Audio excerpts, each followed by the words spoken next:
way too high. Okay, a little high.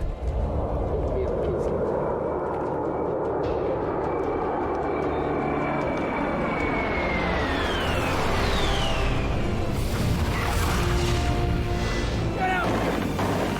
Deep breath of this toxic smoke. I'll be right there. The location department on this movie has really excelled. I'm gonna say and fire, okay, guys? You can hear me, right? It required pretty extraordinary sized things, whether it's White Sands. Fire! Orange smoke! Or the Hoover Dam. We're gonna shoot something quick, and we're gonna go to lunch, and then we are going to go downstairs. Or downtown LA. When we finally saw what a 32-foot robot looked against a 2-story house, suddenly you realize you've got to find places that are enormous to make these things feel part of the environment.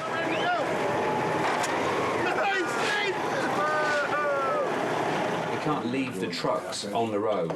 That's what I'm led to believe. What? On the side of the road. Because... Behind the dunes, so we can't see them. There's going to be a mini base camp down there, right? Yeah, we're working on that right now, just to find out how we can make it firm enough to work in progress. Every day is a roller coaster for me. I don't know if it's the same for every department, but, you know, I find myself on the verge of tears one minute and then hysterical laughter the next. Ilt, a new guy I worked with, I thought I was going to give the guy a heart attack. I have a question. Yeah. He's just, I can't get the observatory. It hasn't been shot in 5 years. And I said, it's a big movie. You can do it. Go to the mayor's office. You can do it. This is the path. See right in there? This is where he's running, and the Black Hawk's going to come right up on that edge there. Can we even see that helicopter running there? Yeah. Playa? Yeah, it should be okay. But I can't get the bridge with 4 helicopters underneath. I said, you could do it. Go to the mayor's office. It's a big movie. We're keeping this film down in California.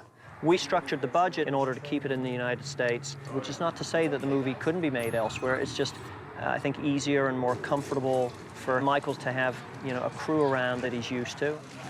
Hey, Dave. Yeah. I think we'll let them fire this way so you can whip. You guys handheld. You can at least kind of like in here, keep it like, you know what I'm saying? I actually cut my fee so that I can shoot here with my crew that knows how to shoot fast and is good on the fly. Right, so it's good to go. So as soon as the plane hits the ground and stops, we should pull the vehicles forward. Michael likes to go hard and fast. He has the shock and awe approach to scouting, which is supposed to be... Oh, no, that's not Michael. That's a stealth bomber.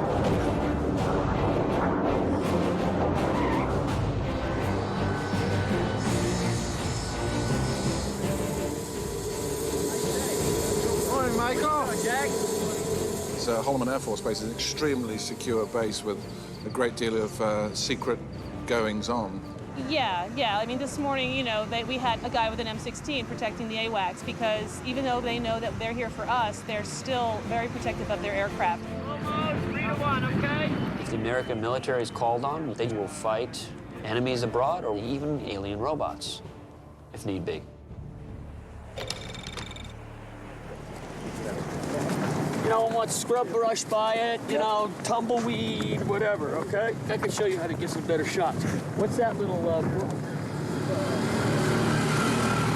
Driving into the center of White Sands, which is 300 miles. It's not literally sand, it's a crystal. To see that for miles and miles, there's no other place like that on Earth. White Sands missile range was created for the atomic missile tests in the 40s, and we had to make sure that there was no chance of somebody literally stepping on a landmine. So we had to engage the services of an unexploded ordnance company to mine sweep to a depth of 4 feet so that we could build our Bedouin village and then, ironically, blow it up.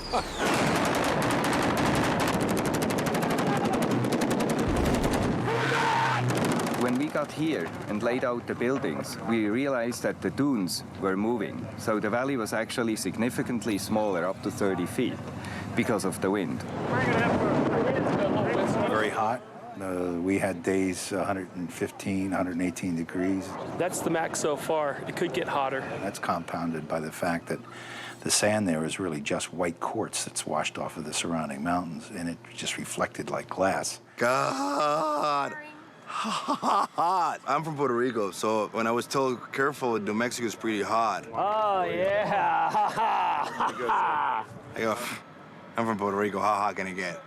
It's hot. Almost had a heat stroke yesterday. That's kind of wild. It was hard because they had a lot of gear. And running and yelling and shooting. Because on my sets, it's like, especially if you're doing military stuff, it's tough.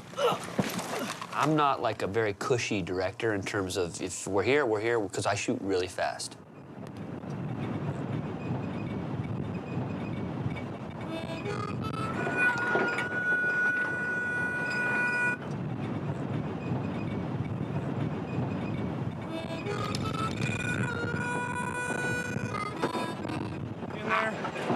Men did huge work here, bigger than anything I ever seen Hollywood ever do or ever will. Look at these cranes up here. We're heading from the top of Hoover Dam down into the turbine area, where it's very, very cool.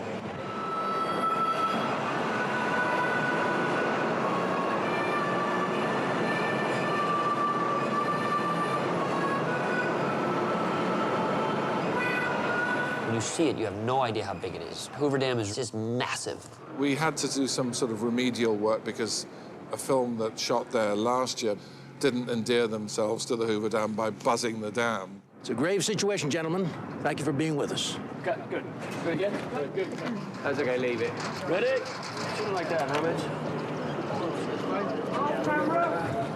They really weren't into it at all, especially, you know, given Michael's penchant for blowing things up. So we, worked out with the Hoover Dam. We'd get certain hours early in the morning where we could be up on the top of the dam. Got it if you can, brother. Okay. Trying to get back over there. They say it's over there. It's like gold. Okay, here we go. Okay, we're going this time. Take those ramps down with us. Push down, push down. Come on, Scotty, you and me right here. And then as soon as the crowds came around 10 o'clock, we had to then go inside or down below. So we just scheduled our way around it, and it actually worked out fine.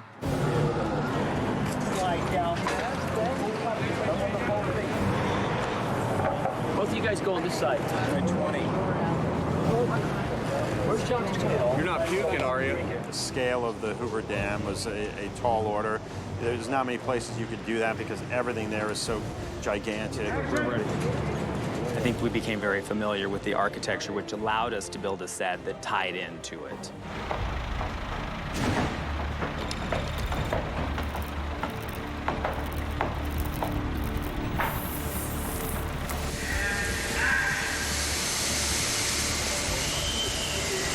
What is this? When I looked at this Megatron hangar, this illustration, I'm like, that's the vibe of the movie right there. And it's amazing how one or two illustrations can just set the vibe.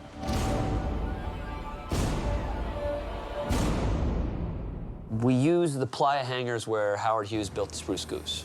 And it's this great wood structure. It's kind of narrow, but it's very tall ceilings. You're able to build a lot of different sets so you can go back and forth, in this kind of huge space, but it's kind of separated, and it's a great place to film. Basically, we were sort of using the structure as it was, and then embellishing and sort of making it look like a vintage facility again in a subterranean setting under Hoover Dam where Megatron was frozen in ice. Even though Megatron had been encapsulated in this space for many, many years, he's still being maintained. So it was a little bit of like new technology mixed with old technology. Very much like Hoover Dam is. When you go in, there are things that have never changed in there. The first time I walked onto the Megatron set, I said, wow. Megatron. I had my son with me that day. When he saw Megatron up there, his jaw just dropped. I was so impressed with it that on my weekends, I would sneak onto the set with my friends just to see it. He was 30, 35 feet, and he was only half built. Like, I'd bring 3 or 4 friends, you'd be like, you're never gonna believe what they just built. I never do that. I never do that. This baby's the first we found. You want just to lay that, or so you can watch? No, you're all right. Okay. So I just do it, but just louder and more off the cuff. This baby's the first we found. Boom, get out of here. Okay, ready? Step out. Kenny, you right? Here we go, guys. Ready? And 5, 4, 3,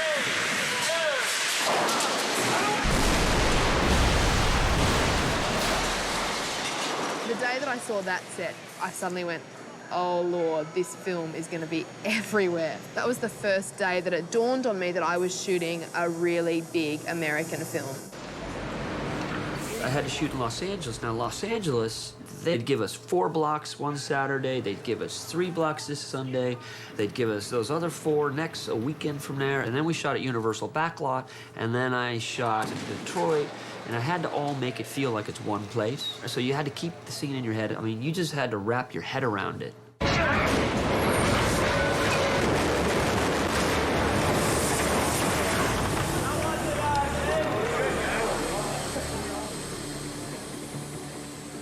Downtown LA is a venue for this kind of action stuff.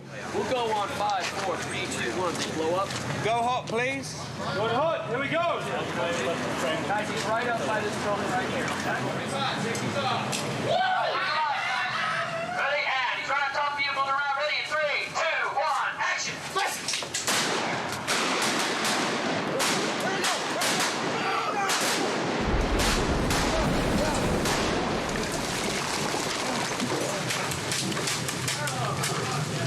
Piece of crap.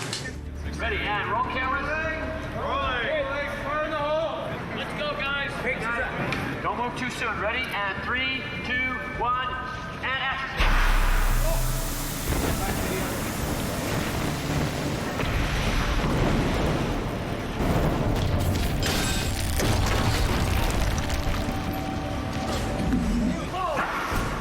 Not yet. Up, up, up.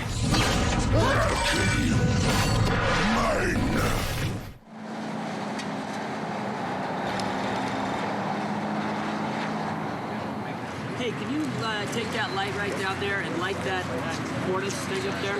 The toughest bit was flying the helicopters under the bridges.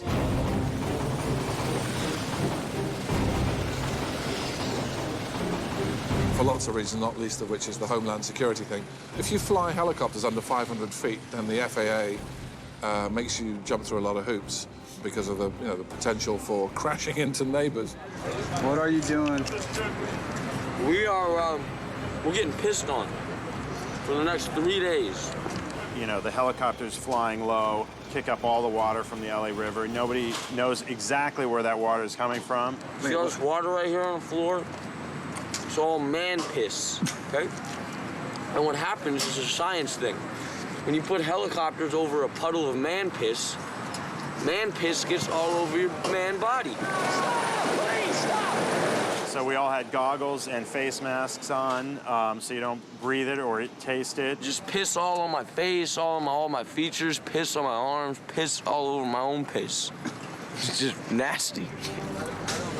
Right, Deaver? Oh, yeah. It's been a location-heavy movie. It's been a great challenge, and it's funny how, the rose-tinted glasses effect applies. I remember I've been on other shows where I finished, I thought, God, thank God that's over. But as time goes by, you sort of somehow mentally edit out the bad bits, and you remember the times when there were bombers flying over your head, or just being out in the sand dunes late in the afternoon in the beautiful sort of evening light.